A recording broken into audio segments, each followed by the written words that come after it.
Let's talk about something that's been hanging around the neck of South Africa like a dead weight. Something that just won't go away no matter how hard an attempt is made to move forward.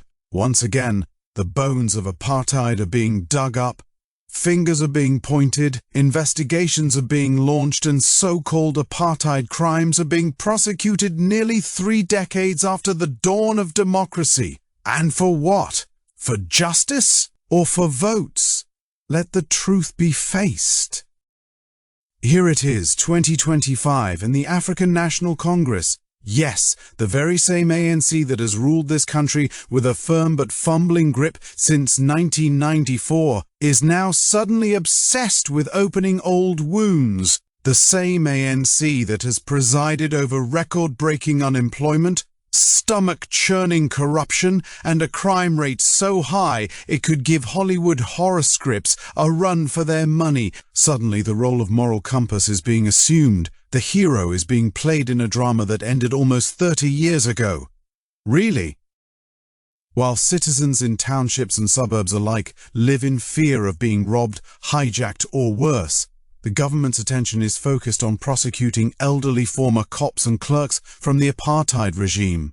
Men in their 80s and 90s are being dragged through the courts, accused of crimes from the 1960s, 1970s, and 1980s, many of which were already examined during the Truth and Reconciliation Commission (TRC). That very same TRC that, love it or hate it, was supposed to be the line drawn in the sand. The chapter closer. The beginning of South Africa's next phase, one of healing and unity. Wasn't that the plan? But now, with local elections looming, the ANC is desperate for a distraction. And what better way to stir up old emotions than to reignite the apartheid debate?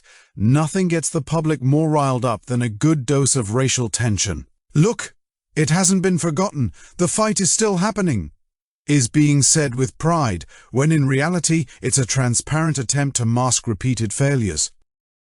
How can a country with an official unemployment rate nearing 35% and an unofficial one that's arguably higher justify the allocation of time, energy, and taxpayer money to chasing ghosts from a regime that ended before a large portion of the current population was even born? While load shedding continues to plunge homes into darkness and infrastructure crumbles beneath every foot, the justice system is busy chasing archival files and calling up retired security police for questioning. Are priorities even understood anymore, or is this just a country stuck in a political rerun? Let's be real. The TRC, flawed as it was a form of closure. It was painful, it was raw, it wasn't perfect. But it was a national decision to move forward. To pursue every last apartheid crime now is to say that the TRC meant nothing, that the confessions, the amnesty deals, and the emotional testimonies of survivors were a waste of time. Is history to be rewritten every time the ruling party's approval ratings take a dip? And what about the crimes happening today? Corruption has gutted public institutions. Billions have been looted from state coffers. Hospitals are falling apart. Schools are overcrowded and underfunded. Towns and cities are teetering on the edge of collapse, managed by mayors with no qualifications other than political loyalty. But instead of arresting the crooks currently running this country into the ground, retired officials in wheelchairs are being chased for crimes that were already put to rest. If justice were truly the motive here, where are the high-profile ANC arrests from the state capture years? Where are the ministers and executives who orchestrated the wholesale looting of Eskom, Transnet, and other state-owned entities? Oh, that's right. Many of them are still in power, still smiling for cameras, still giving speeches about accountability. It's all a show. A performance staged for the ballot box. A spectacle to convince the public that something is being done, when in reality, it's the same script with new actors. The problem isn't that apartheid crimes shouldn't be condemned. They absolutely should. The problem is that the past is being weaponized to distract from the present chaos. It's not justice, it's political theatre, it's vote-chasing in its most cynical form. And guess what? It's working. The media laps it up. Social media explodes, emotions run high.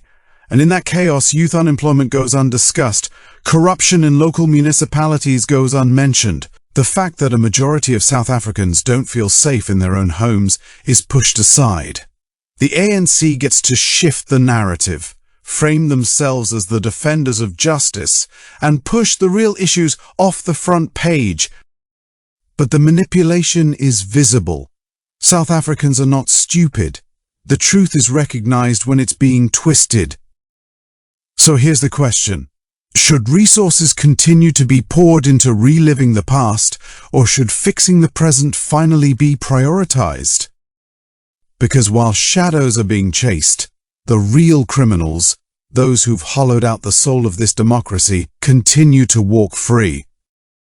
Enough with the distractions. Enough with the political games. The time has come for the real enemies of South Africa to be confronted. And they aren't hiding in history books, they're sitting in Parliament. If this message resonates, support should be shown. The channel membership can be joined, donations made via Super Thanks, and please allow the ads to play for at least 30 seconds. Every bit helps keep this content alive and this truth exposed. Lies have gone on too long, excuses are running thin, and people are tired of being taken for fools. South Africa must wake up. The future is calling, and it's sick of waiting.